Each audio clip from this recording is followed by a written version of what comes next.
What's up, everybody? Welcome back to Beyond the Gray Media. This is Josh here, checking in on you out there in YouTube land. YouTube, how in the hell are you doing? I am doing well. Thanks for checking in. I'm happy to check in on you. It is Friday Eve. The weekend is coming. It is October. We've got some gore on display. It's Beyond the Grave After Dark. That calendar is wrong. It's the 10th. We have 20 days until Halloween. We are getting into the thick of it now. Tonight's film from 2015 blew me away. I ordered it immediately and ordered part 2. This is not going to be for everyone. This is Beyond the Grave After Dark. This is what we do. Okay? Josh checking in with you. Thanks for being here. Let's break down Flowers. Imagine, if you will, waking up, stitched together crudely with no shambles of an idea on how you got there. Stuffed to the gills with, you guessed it, flowers. From 2015, Phil Stevens' Flowers brings us another effed up film as we head further down the spiral of shocking gore flicks. I must say, for the first 20 minutes, it's much ado about nothing. We follow the perspective of multiple women who gain consciousness in some sort of crawl space, disoriented and covered in grime.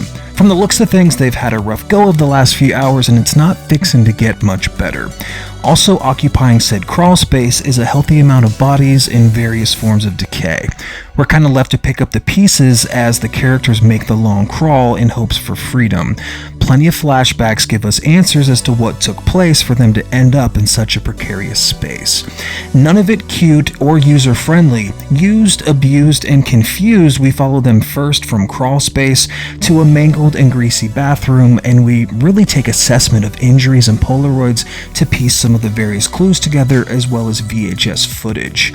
The tenant in charge of this house of horrors isn't particularly kind. A little portly and, well, kind of a little fella. Bathtubs full of bodies, animals, and black sludge really ties the film and this room together. It's jarring, disorienting, and, well, things have to be done. Our first perspective decides to dig in the goo and guck, only to realize this is all some sort of game, locked in the bathroom with the souls of Ed Gein. Plenty of nudity, corpses, and torture adorn this film, and seeing it is relatively effective. Kind of an American guinea pig version of John Wayne Gacy, with none of the charm of Pogo the Clown. Still, there are some scenes, some skeletal junkies and brutal imagery.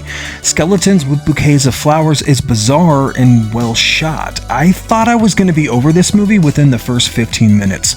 Lucky enough for me and a lot of people that have seen this, there's enough meat on the bone for most gorehounds with little or no dialogue and a very slow start. Sepia and crimson color palettes work, as does the banquet of illicit behavior and human remains. Stilted music, and yeah, I was just kind of transfixed by this thing, dude. I went on a trip with this movie, and I had a really good time. I don't know what that says about me, but this is why we're here, right? Terrifier 3, please, take a stab at the abdomen after eating dinner with the skull of a swine and being stuffed full of worms and creepy crawlies. I'm not sure how to survive with an empty bodily cavity, but I definitely was invested in how to repack, restuff, and rehydrate said organs. You know, it's pretty curious to watch people review and then write online about this movie and just kind of shit on it. I think this is a really well-directed movie. I think this is a really artistic movie, and I think that it's a really grimy movie. For fans of this genre, it's going to be a little slow. I think a lot of people can handle this. People that don't like gore and, you know, extreme torture and violence, they're not going to want to watch this movie. There's no way. It's going to ruin your Thanksgiving meal. 100%. Don't pass the gravy. Don't pass go. You're not going to like it.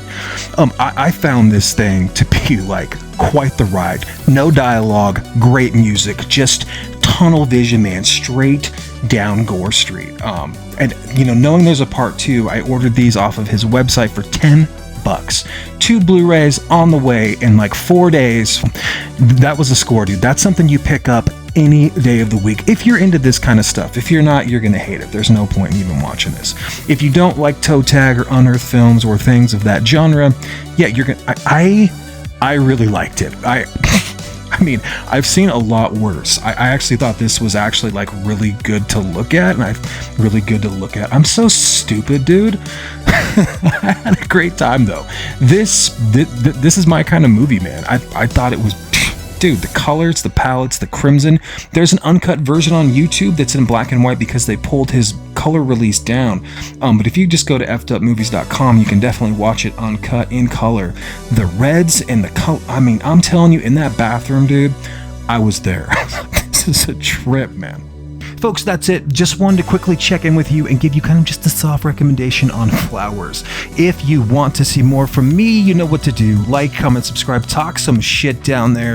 And then if you got time, follow me on social media. Lots of cool stuff. Come and take care of yourselves. Cheers.